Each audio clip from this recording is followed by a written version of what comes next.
RWBY Volume 5, Episode 10, True Colors. So this is the episode I think a lot of us were waiting for. It was that crazy action episode. We got to see Ilia versus Blake. We got to see Sun actually break the staff apart and bring the nunchuck version back. So that was really, really cool. A lot of good action in there. But of course, they still decided to tease us with the beginning of it. Also, it was a super long episode. It was like 19 minutes, so that was great. This is definitely the one that I was thinking of. Like I thought the last episode was going to be was like a super long episode, and it was mostly action, kind of mixed in with some of the drama in there. But like I said, they still teased us in the beginning because it starts with Crow and Oscar talking about just how crazy things are. They talk about the huntsmen that were like completely disappearing, and it's like, oh, all these people went on missions, and yet no one's returned. So they're talking about that. Then RWBY comes in, and it's like they officially bring up the question, which I think I was talking about in my last review, or like 2 episodes back. Does Salem have the relic from Beacon? Like, what are these powerful weapons? Can they be used separately, or do they need to be used together? And so they kind of go through some of that a little bit, and it's mostly just no, the Beacon relic is extra hidden compared to the other relics, which just makes me assume that it's like the most important one, which also makes sense because Ozpin was at Beacon Academy, so of course it's the most powerful, but he made sure it was extra hidden. We also find out that his cane is not the relic, which I love the way they did. That was like, I do have one more question. He's like, my cane is not the relic, and I have no more questions. So that was actually pretty funny, but I like that one because, with his character, especially, like we always had the theories of like maybe he's one of the maidens, maybe he's the wizard, and so we found out that he was the wizard that created the maidens. So then it just kind of lends even more to the theory that, well, if he's the grand wizard, pretty much, it totally makes sense that his cane would be one of the relics. It's like the wizard staff in a sense, but it's not. So I thought that was kind of cool. So the weapon or the relic, the beacon relic, is still out there, hidden back at the academy. I thought for a second when he said that. That's what they do in like most media where it's like, I made it a little bit harder to find. Typically when that happens, they cut to that, like someone looking for that thing. I thought we were going to get to see like destroyed Beacon Academy for a second when he actually said it that way, because I was like, oh, that's like the perfect, I'm sure there's a term for it, but I'm just going to call it like that's the perfect lead-in dialogue to cut to that thing you were just talking about, where it's like, oh, I made sure to make it super difficult to find, and then you just cut to like it could be some brand new characters, kind of searching around Beacon to try to find the relic. So I wish we got to see that because that just would have been cool to see, the destroyed city. So that would have been awesome. Or the restructured city, I guess, because even in the last volume they talk about Glinda technically repairing the city, like she's doing a good job, like fixing everything up. So maybe it's a lot better than we think because it's been a while now. But either way, they talk about that, so that was pretty cool. And then it cuts from them, having like their conversation in the beginning, which is, a couple of minutes of the episode. And then it cuts to the Belladonna household and just all the chaos going on there. And then that was just the rest of the episode. It was just like, all right, well, Blake is fighting with Ilia, and they're having their conversations as they're fighting. The fight changes up a little bit, like it starts off kind of normal, and then it goes into like sort of stealth mode where Ilia's walking around camouflage, which I thought was a pretty cool sequence. And then Blake uses some fire dust to set the area on fire so that she can actually see. So then that kicks things into overdrive, and then that's when their dad comes into play, where he and Sun are fighting against the twins, and we don't see Sun. So at first I assumed he was knocked out. So I guess we'll say he ran into some random people. That's why it took him a minute to get there. But I was glad nobody died. Excuse me. Seeing Gira, I always forget his name, but seeing Gira fight was definitely awesome. I thought for a second, of course, when he got stabbed in the back, like, oh man, they're gonna do it because it's two of them against him, and he won't be able to survive, and Blake is still dealing with Ilia.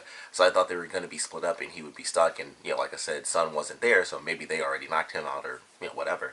But fortunately, everything works out fine. Cool fight sequence there, and then Sun comes in after Blake and Ilia kind of stopped their fight because Blake kind of took her down, and that's when things started to switch for Ilia's character, because that was like the big thing with her, is like, is it really going to happen? Like, is she truly going to follow through with this plan? Like, that's like the structure of her character, is that she was this great friend to Blake. Is she really going to become this great enemy, or is she going to become one of the good guys? And who knows? Even in the comments of this episode, I read a couple afterwards, people are still like, I expect like a double cross. Like people are still suspicious of her character, which totally makes sense. But I don't know. It's really hard to say, because that was kind of the point of the plan, or at least her character, at least, is to kind of show that tension between the two of them, where they come from the same ideals, but one completely abandoned those ideals, with it being Blake, of course, and then the other is still struggling to abandon those ideals of humans versus faunus.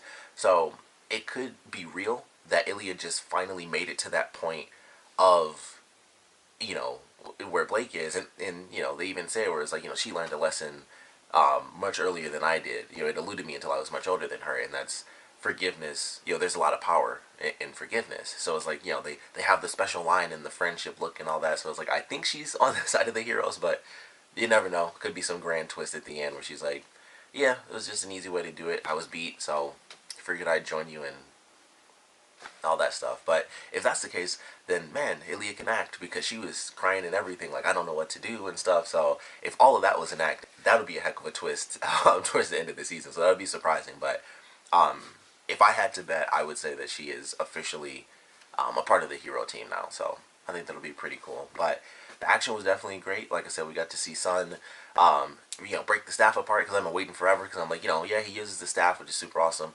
But I love it when he splits it up, because he's got two sets of gunchucks, and he's spinning them around and stuff. So we got to see that again, which was super awesome. Him going up against Ilia was pretty cool, and it comes down to the end where he's got to like press up against the pillar, which is an interesting scene, because I was like, I know the place is on fire, but why was that pillar like cracking under the pressure? It was almost like she was a boulder and Sun was like pushing her into it, because I'm like, there's no reason that this dude pushing like this skinny girl should be like cracking through like this really dense pillar. But for some reason, like, the pressure was so immense. It was like some Dragon Ball Z type stuff. I was like, she's so skinny, like, how is there that much pressure between them trying to push against each other, breaking into this pillar? But either way, it was a cool shot, and the pillar breaks down, and Gira actually saves Ilia, and then of course the twins get like totally beat up before that, so there's only one left, and he tries to charge him, and that was such a crazy moment. I was like, well, there's that death I was looking for. It was like, somebody's got to go, and they did it with the villains. But I am excited to see how they handled the other twin. I totally forgot their names because I'm so terrible. But the twin that survived, I am curious how his character is going to go forward, because he was snapping at the end, and that's what always happens with like the super calm villain characters. At some point, they have to snap, and now he's lost his brother, so I'm very curious how that's going to end up playing out. And he also doesn't have his weapon, because I'm pretty sure his brother had both the blades in his hands when he tried to charge Gira. So when he jumped and tried to like stab him and he missed, he got crushed, and so did both the weapons. So he's just like, I lost my brother, I lost my weapon. He's just like alone. He lost everything.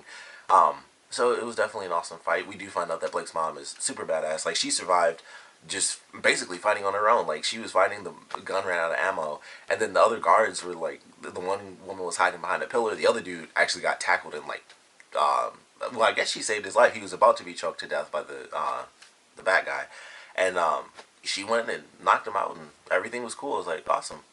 She's badass. I wish we got to see her fight. That would have been really cool, because she was just fighting with like a tray, and she totally beat this dude who could actually fly. So she's got to have some insane skills to do that. But she came in and was like, yep, everything's cool. Beat this dude, no big deal. So everything works out fine. And of course, we get the ending where Blake is telling everyone, like, we did this. This wasn't humans. And, she gives them kind of the same spiel that she gave before, but she's able to add a nice little twist to it where it's like, you can see the chaos that's caused by us, by faunus. So she's able to recruit some people. Ilia decides to join her, and she forgives her. So now they actually have their crew to take on the White Fang. So I'm looking forward to that. They reference the boat captain that they helped save early on in the season. So definitely excited for where we're headed with these characters. Hopefully, it doesn't take them forever. I would love to see it just kind of, boom, they're there. Maybe it'll probably take 2 episodes, but I'm hoping no more than 2 episodes, and Blake is officially with the rest of the girls. So that's kind of what I'm hoping for. And then of course we have, this is what I assume is going to happen in the next episode, the ambush that's supposed to take place against Crow, Ozpin, and the kids. So they already got the call, and as soon as he gets the call, like once RWBY goes away, they instantly start talking about like, that's almost like the exact opposite of the last conversation you guys had. It's like, it sure is. So they know something bad's about to go down, and the question is, does it matter if they know, considering who they're going up against? Well, that's kind of the big question right now. So I'm looking forward to that. I hope that's what happens in the next episode. That seems like it might be too epic to hope for, considering this episode was like, the nearly 20-minute action episode. I feel like it might be a little bit too much hope for me to think that they're going to go into, another really epic action episode with the battle. But, we'll see what happens. But either way, I'm looking forward to next week's episode. Really enjoyed this one. Glad we got to see some good action. Got to see Blake use her semblance quite a bit, so that was pretty cool. At the end, I thought she was going to use like the ice semblance or the ice dust to combine with the semblance to make like some ice statues underneath where her dad was trying to like hold the thing up. I thought she was going to put a bunch of like ice clones underneath it just to add support there. So I thought that would have been cool to see as well. I wish we got to see her use it a little bit more too, because we got to see in the last episode when she first came in to help her dad, and she like did the stone, or no, she did the ice one to like freeze the weapons. I wish we got to see her do that a little bit more during this fight, because we got to see her jump around a bunch, but she didn't use the dust because she only had like 2 clips left. So I was like, man, I wish we got to see her use that, because the fire ones explode and stuff like that. So I really would have loved to have seen her combine the dust with her semblance. I think that would have been super cool, because I love when they do that, because it's so rare that she uses the dust version to like make the stones or the ice or anything. So I would have loved to have seen that during this fight, but it was still super sweet. Like, she was jumping all over the freaking place, so it was still super cool to see it. It just would have been awesome to see her make like the solid clones a couple of times. Would have been cool. But we do get to see Sun use his semblance again, which is always awesome, because that seems to be so rare when it pops up. So it was nice to see him do that, and it totally made sense, because it's like, he makes 2 clones to help hold up like this giant crumbling portion of the building.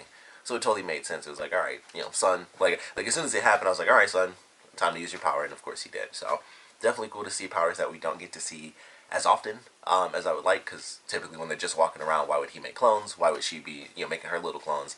So totally makes sense that we finally get to see him during the battle. Like I said, we got to see him split the staff up, which was super awesome, and we got to see the twins kind of go crazy in this. They got their good hits in, but ultimately they got put down, and the bad guys lost. So all around fun episode, nice long chunk of an episode too. So that was definitely cool. But looking forward to next week's episode. Of course, would love to know what you guys thought about this one. So please comment below. Let me know your favorite parts about it, least favorite parts about it, and of course with however many people are going to be leaving Menagerie and going to join the battle, I would love to know how you guys think that's going to ultimately play out, because I don't think they're going to get there before like this little ambush that's taking place, unless they decide to like jump time. Because one of the big things, there's like a YouTube video about it, the last volume jumps through time, because like there's a lot of different stuff happening, and they talk about stuff like early on in the season where it's like, oh man, this just happened, and then by the time they hit the end of the season, they say like, oh, it's already finished, or something happened there.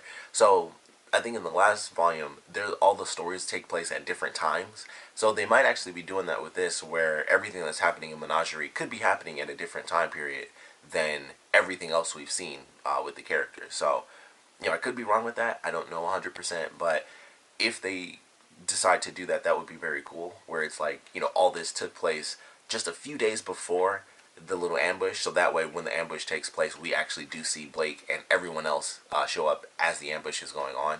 But I assume they'll kind of keep that separate. I think everything is kind of going in order. It's just going to be like this mini ambush with Raven, Mercury, Emerald, Cinder, and I guess Watts will be there. I'm still not 100% sure if he can actually fight, but he'll be there.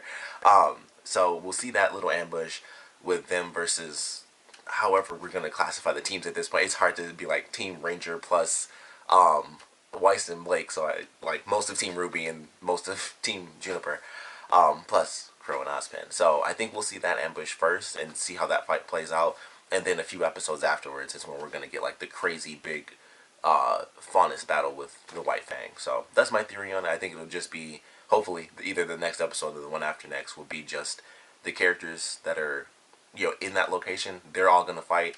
They're all gonna survive, and I don't know, somehow it has to balance out. Like, that's the big thing, where if they go to this ambush, it's hard to say if the battle just lasts until Blake and everybody else get there, then that will show that there's a discrepancy in like the timeline and what we're seeing. So it's a little hard to say, because they're kind of trying to fight to the death here, so they can't have like this battle that just lasts 2 or 3 days until the White Fang shows up and then Blake and her people show up. Like, it just can't last that long. Like, the characters are way too powerful for that.